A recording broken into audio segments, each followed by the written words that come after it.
What's the one thing that separates the successful change leader from the mediocre? It's not what they do, it's what they undo. I'm talking with Leidy Klotz, professor, author of Subtract. This is a really great book, by the way. I'm talking to Leidy about subtraction. It's the change strategy you're almost certainly overlooking. Why? Your brain is actively working against you. Learn how to flip the script so while others are piling on the complexity, you're finding the simpler way. Oh, and we talk Lego. This is me, by the way. Get ready to stop it, delete it, remove it, subtract it. This is going to be a great conversation. Cut through the blather, the BS, and the noise. Find the good stuff that works in change management. I'm Michael Bungay-Stanier. This is Change Signal.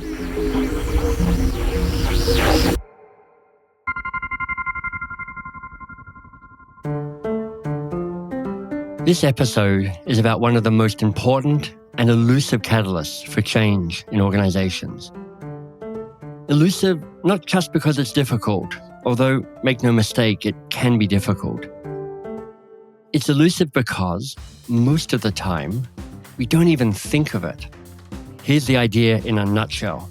Why don't we subtract as a way to make things better? Why, when we're trying to change something from how it is to how we want it to be, why don't we think of subtraction as an option? That's Leidy Klotz, a professor at the University of Virginia and working at the intersection of three different change disciplines: engineering, architecture, and psychology. He's also the author of one of my top shelf books on change, Subtraction, the Untapped Science of Less. So Leidy, welcome. Thanks, Michael. It's great to be here. You're one of my favorite people to talk to, and I appreciate that introduction. So Leidy, as you know, sometimes our aha moments sneak up on us when we're looking the other way. And your flash of insight wasn't in your engineering faculty or in the architecture faculty or even in the psychology department. It was actually on your living room floor. It was playing Lego with my son, Ezra, who was 3 at the time, and he's 10 now. But I brought a replica for you, Michael. This is the bridge we were building. So you've got a long span Lego across the top, and then you've got 2 columns supporting that long span. Yep. And the problem is that one of the columns is longer than the other column. So when this is sitting on the ground, the bridge isn't level. So yeah, you got 2 bricks on one side of the span and 1 brick on the other side. And so when Ezra was like, we got to fix this or we make it happen, where did you go with that? Well, I turned around behind me to the huge pile of Legos and got another brick to add to the shorter column. And if you're like me, because I played Legos with my brother, I always like to get matching bricks. He was always like, I'll put anything together as long as it works. So I'm looking for a specific little translucent blue piece, just like you've got on the other side. Mm-hmm. But what did Ezra do? Yeah, so Ezra was just removed the blue brick. The blue bit. Yeah, he made the bridge level with 2 1-brick long columns. And I was like, holy cow. In that moment, it really zeroed in on, there's this act of when you're trying to take something and change it from how it is to how you want it to be. In this case, it was the Lego bridge. You've got 2 basic actions, right? One is to add things to what's already there, and one is to take things away from what's already there. And when I overlooked it, made me realize that, hey, that's something that we do, and that's part of the reason this is untapped, right? That's part of the reason that we don't realize these improvements when we could. That's the essence of it for change, right? Why, when we're trying to change something from how it is to how we want it to be, why don't we think of subtraction and use subtraction as an option? So Leidy is really helping me understand just how powerful and important this idea of subtraction is. But honestly, at the same time, I'm curious to understand just how big this blind spot might be. I mean, yeah, we're all wired to overlook it, but how badly?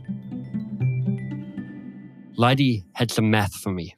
When our new president came into UVA, did what new presidents do and said, we're going to do strategic planning. and opened it up for input from the whole university community, right? So faculty, students, staff, but also donors, alumni, everybody. And there was this website where you could suggest your ideas for making the University of Virginia better. And there are 800 ideas on there, and 8% of them were things to take away. And Right. it was some like 10 times more than that were addition. And maybe it shouldn't be a 50-50 split, but it shouldn't be 8%. Why is this so hard? Yeah, it's harder to think of.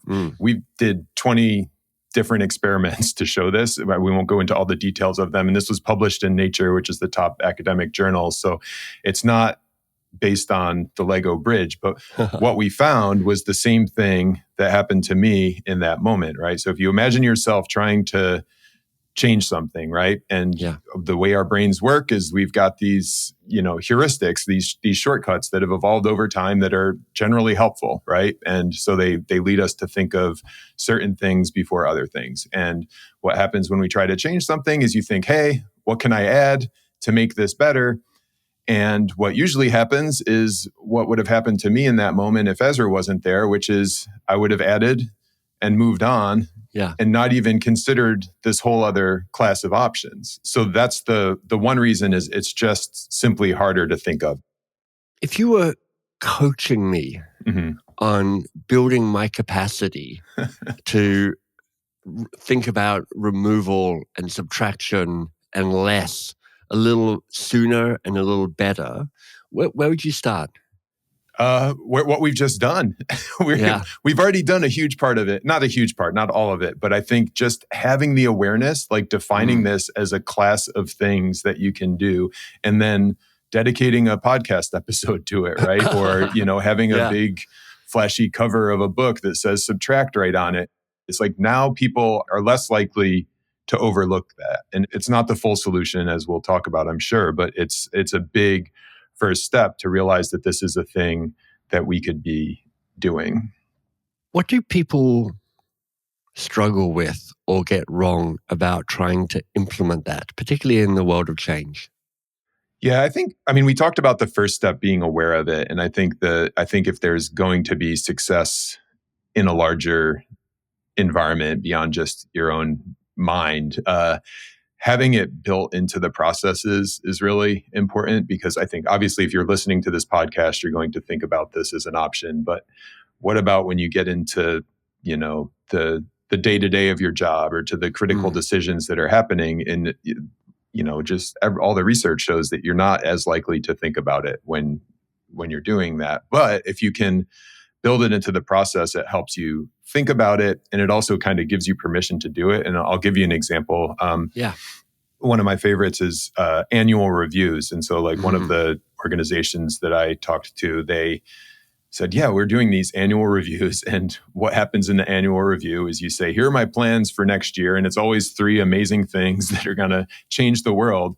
And you're going to do that in addition to all the stuff you did the year before, right? And nobody's not sitting around here with extra time. So what they said was let's just, when we have our annual reviews, talk about what we're going to stop doing, right? So it solves the not thinking about it problem, because there it is right there. You have to think about it.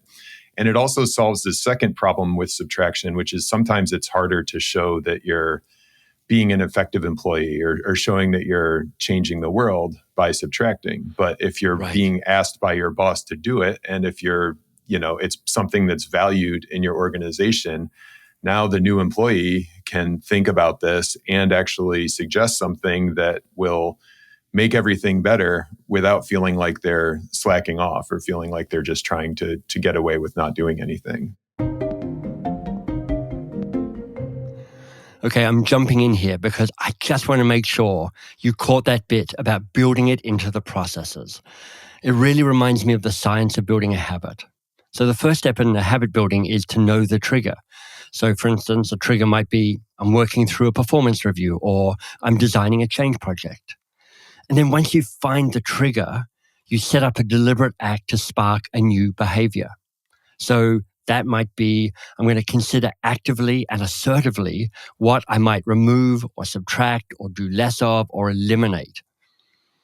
In fact, I shared one of my own processes with Leidy, And my guess is that you can see the principle here at work and you can use it in your own change projects as well.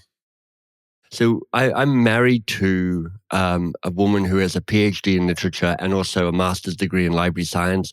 I have a master's degree in literature. I read a ton for my work. And what that means is we are perpetually in a house where there are too many books for the number of bookshelves we have. It's a constant plague, a good plague, but there's a lot of books around here. And occasionally we try and prune our bookshelves. It's like, which ones can we donate and get out into the world so they're not stuck on our shelves? And the way we do it is we take all the books off all the shelves and then we decide which ones to put back on the shelves. So it's a more active choice around what gets added from a zero state, rather than scanning the shelves and going, maybe we take this one off. And that act gives us more courage, I think, and more ambition to remove more rather than just tinker with the removal stuff. Yeah, that's a beautiful example. It's like zero-sum budgeting. Leidy, it strikes me that at the heart of, as you put it, the untapped science of less is somebody somewhere needs to say no to something. Right. And part of the challenge of saying no to something is that you're inevitably saying no to someone, because there's always somebody attached to the thing. What have you learned about how to say no, how to have the courage to say no and how to say no perhaps more effectively? This is not something that I'm personally very good at. But we'll just flash the irony alert there for a moment. Yeah. No, I think the more we can do to separate our ideas and initiatives from our identity, the better, right? But I know that's, I'm not the first person who said that, and I know that's not easy to do.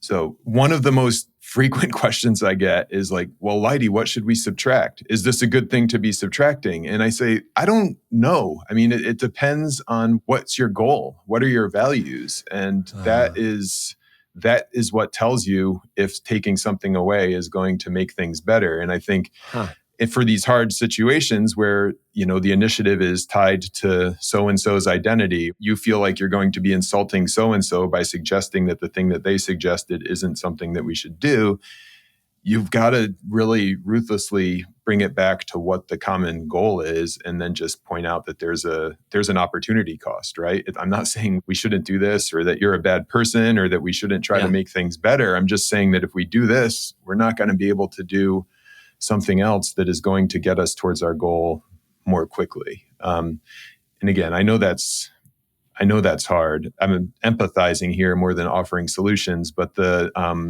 one reason that's hard, right, is because say I come into, a new department in my job and I'm seeing how things are done. I'm in my first faculty meeting. I'm like, well, that's stupid. That's arrogant, right? If you've got to have some humility to understand that, like, until I understand the whole system, I can't recommend things to subtract, because on the surface, it might look like this isn't a useful thing. But when you want to take something away from a complex system like an organization, you need to understand how it's interfacing with the rest of that system, which I think, that's another case where kind of analyzing subtraction is a little bit harder, where you need to have more time to dedicate to seeing if this is a smart thing to do. Whereas if you add something, it's like, well, you can probably add something and be relatively sure that it's not going to have as many ripple effects. So I'm hearing two things that I'm pulling out of this that I think are really helpful. Mm-hmm. There's always people entangled in the stuff that you're committed to. Mm-hmm. So for you to say no, partly you need to build your capacity to negotiate with people and to make a case. Definitely. So a core belief here at Change Signal is that one tactic or one catalyst or one change force is not going to be enough.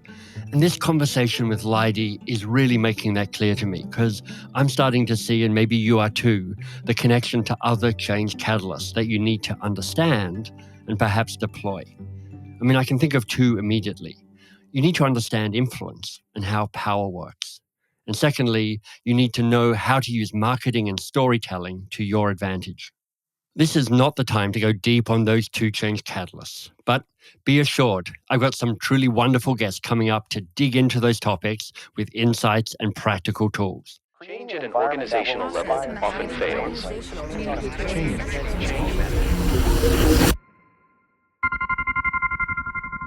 I'm right in the middle of my conversation with Leidy Klotz about subtraction. And we're at the point where we've come to the realization when you're trying to subtract, what you're really trying to do is negotiate with people. And what flows from that is a clearer articulation of the opportunity cost of continuing to say yes to stuff. Yes. Because it doesn't feel that much of an opportunity cost because we rarely think about that. But if you've said yes to this, you are implicitly, mostly, and sometimes explicitly, but mostly implicitly saying no to a whole bunch of other things. And if you can move the no's from implicit to explicit, if we're saying yes to this, let me list what we have to say no to make that true. Yeah. That just makes that choice more apparent and more relevant. But here's the thing that I hadn't grasped, and I think is so powerful, and explains why there can be resistance to this. Is it's just riskier saying no to stuff than saying yes to stuff. Because when you're saying no to stuff, it's gone. You're letting it go. You're stopping it. Yeah. Whereas when you're saying yes to stuff, you're like, well, I'm kind of keeping my options open, even if it kind of is trickling along as a half-baked zombie initiative that is really not making any progress at all, just sucking resources. Still, my options are open, so that somehow that feels safer than the courage to cut. And to make this more explicit for you as a change leader, this isn't just you, it's your stakeholders as well. They keep wanting to keep their options open, and that can crush you. But Leidy's got a helpful perspective on this. I would push back that it in reality, it's not that way, because I think you framed it as when you say yes to something, you're saying no to a whole bunch of other things. It's like when you say yes to something, you're saying no to everything else that you would do in that time, when it comes down to time. And so in that way, you're closing off options. We don't necessarily need to see the subtractions as permanent, right? Like, what about just doing reverse pilots, right? So we're so eager to pilot something. I'm going to try this new thing, and if it doesn't work, we'll stop it. Well, you could do the same thing with the subtraction, right? You could say, let's stop having this meeting. Yeah. And if nothing bad happens after 6 months, great. If something does, then we just bring the meeting back. I do remember once working with somebody in a coaching role, and she was saying, look, I write this report. It takes like a couple of hours a week for me to put it all together. I really don't know if it's that useful. So we did a sneaky experiment, a sneaky pilot. We just sent the same report, for like 3.5 months. We just didn't change any of the numbers. We just changed the date on top, and nobody noticed, nobody commented, nobody said anything. And at a certain point, she's like, "I'm just going to stop sending this report." And everyone's like, "No, we need the report." And she's like, "Well, here's the thing: nobody's noticed that I've just been feeding you, rubbish for the last 3.5 months." And they're like, "Oh, okay." Point well made. So there is a chance to experiment with that. Yeah, I love that example. That's great.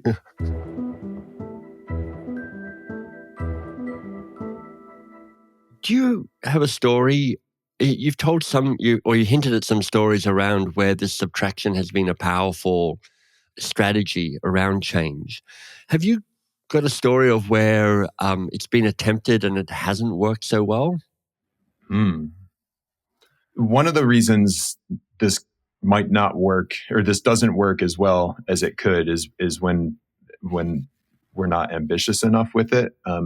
And so the reason being, I get it, you can make these small continuous changes and those are effective. But one of the problems with subtraction, right, is that when you take something away, it's gone and forgotten. It's harder to show that this is something that's been done to make the system better. And so for example, if you get rid of a meeting that's a weekly meeting, turn it to a bi-weekly meeting, that's great. You've saved some time. But pretty soon people are just like, well, that's a bi-weekly meeting. And you forget that the subtraction is to thank for that time that you saved, right? So you don't get this reinforcing loop working for you as you do in adding, where it's like you add something, then you see the addition so that you're reminded that you can add, and then you're more likely to add again.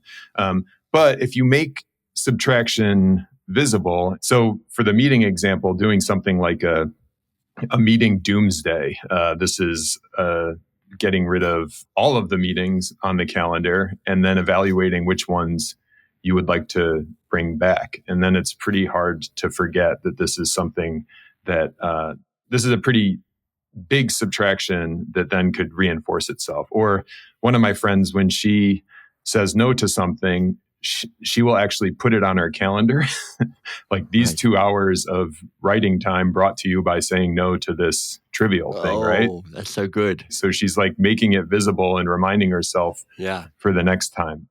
And partly what this makes clear to me, Leidy, is that we underestimate the power of the status quo.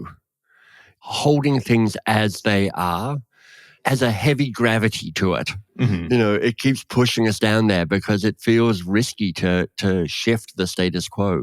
Mm-hmm. Yeah. That's me being inspired by this conversation. Does that actually ring true for you? Yeah, and I think it's right. And even more so that it's not just that the status quo, we're adding to the status quo, it's the adding is the status quo, right? So it's like if we just leave the system the way it is, it's, scope creeps. add. It's, And that is a big reason why it feels uncomfortable to subtract. I mean, it's just so much easier to just move around in the world, slowly adding or constantly adding.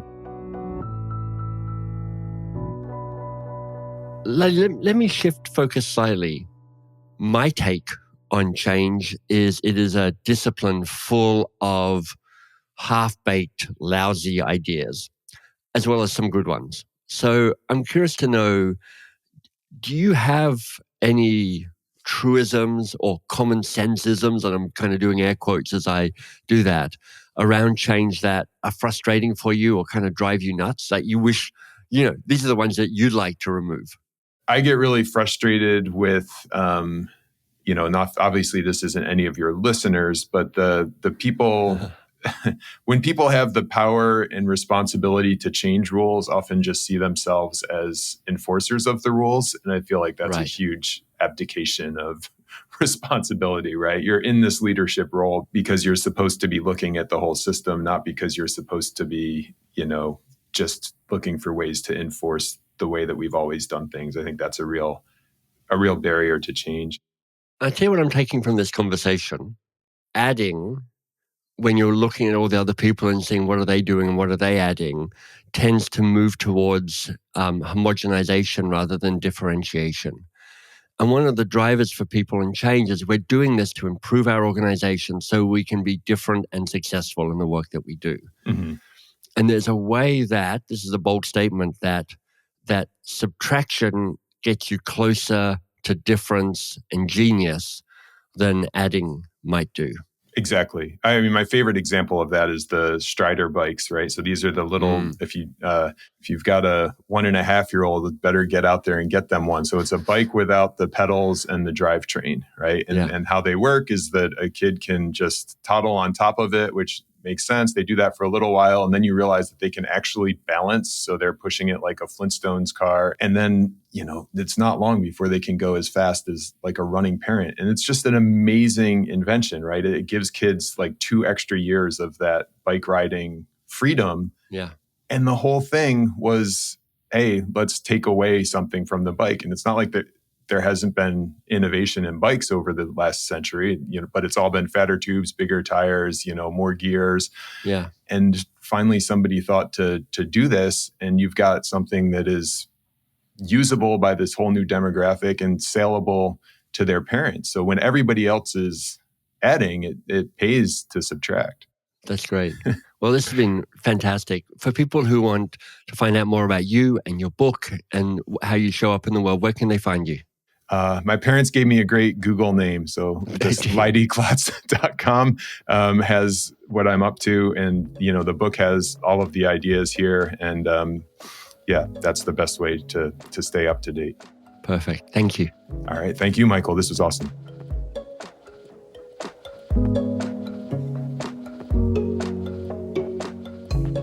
Look, leading change is hard. Things are faster and more complex and more multitudinous than ever. And that final story from Leidy is delightful because I want leading change to feel as fun and as carefree and as elegant, at least some of the time, as those kids on their Strider bikes. Now, that's a big ask, I know, but I'm ambitious. Change Signal is about cutting through the noise to find the good stuff. But I am curious, before we go, I go, you go, just to hear what was most useful or most valuable for you from this episode with Leidy. If you'd like to let me know, you can email me directly at podcast@thechangesignal.com. And please do sign up for the Change Signal newsletter, a weekly newsletter with minimum words and maximum usefulness. Thechangesignal.com is where you'll find all of that. You're awesome and you're doing great.